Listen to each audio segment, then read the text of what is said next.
সাকিব, লিটন, মুশফিকদের সমালোচনা করে মানজরেকার বললেন বাংলাদেশ।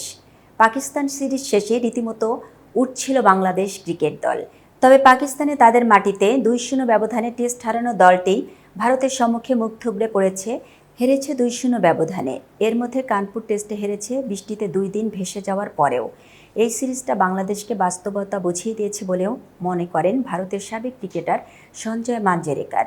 ইএসপিএন ক্রিক ইনফোতে এই ধারাভাষ্যকার বলেছেন, আমাদের মনে হয় বাংলাদেশ বাস্তবতা বুঝেছে। তারা টেস্ট ক্রিকেটে নিজেদের সেরা সময় থাকতে এখানে এসেছিল। কিছু ভালো দলের বিপক্ষে ঘরের মাঠে তারা জিতেছে। পাকিস্তান সিরিজে মুশফিকুর রহিম, লিটন দাসদের কিছু ইনিংস পার্থক্য গড়ে দিয়েছিল। ৩ ইনিংসে মুশফিক করেছিলেন ২১৬ রান, ২ ইনিংসে লিটন করেছিলেন ১৯৪, দ্বিতীয় টেস্ট খেলেছিলেন ১৩৮ রানের ইনিংস। তবে ভারত সিরিজে ব্যর্থ হয়েছেন দুজনই। এই সিরিজে ৪ ইনিংসে মুশফিকের রান ৬৯, লিটনের ৩৭। মানজরেকার মুশফিক, লিটনের সমালোচনা করেছেন, সঙ্গে জুড়ে দিয়েছেন সাকিব আল হাসানের নামও। সাকিব অবশ্য ব্যর্থ ছিলেন পাকিস্তান সিরিজেও।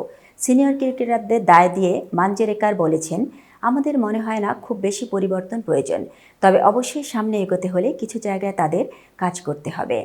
সিনিয়র ক্রিকেটাররা যারা অনেক ম্যাচ খেলেছেন, দেশে যারা বড় সুপারস্টার, বড় ব্যান্ড, আপনাদের এত মনোযোগ প্রাপ্য কিনা সেটা দেখার সময় ছিল এটা।